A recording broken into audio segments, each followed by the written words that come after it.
So the issue is if I'm a really time-starved CEO, I can't do everything. But I want to focus my efforts on just a few things that are going to deliver the highest value, the biggest bang for my buck. What should I do?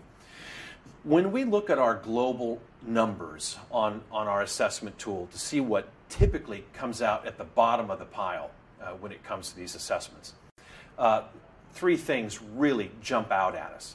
Number one, recognition. And how often we recognize and validate employees is really, really low in most companies across the board. And here's the underlying principle that drives this.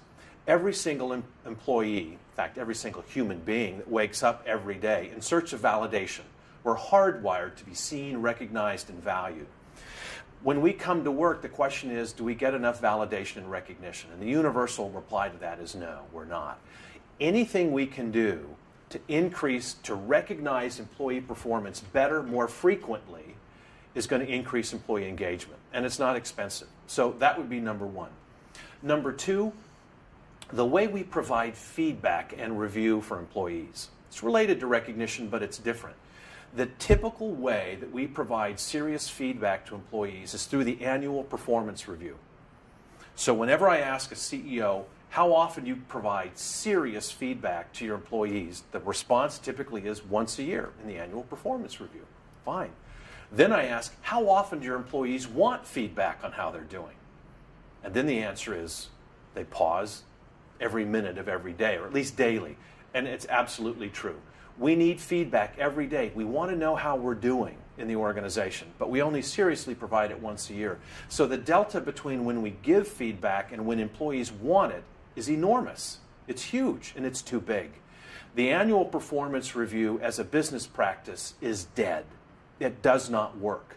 It's negative for the person giving it. It's negative for the person getting it. And one of the things we've found out over the last few years is because many companies haven't had money to give raises, and because the annual performance review seems to be inexorably linked with giving a raise, since there's been no money, there's been no performance reviews. CEOs tell me, why do them? I've got no money to give. So now we're not providing employees with any feedback. It's remarkably dysfunctional. We need to provide feedback more frequently, and once a month is the best practice, and how you give it is really, really important.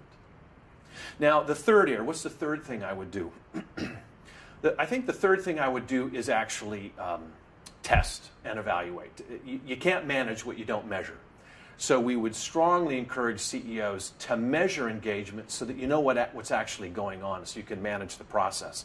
So that if you do something ostensibly to increase engagement, you can then actually measure it after the fact to know whether or not it worked. That's critical.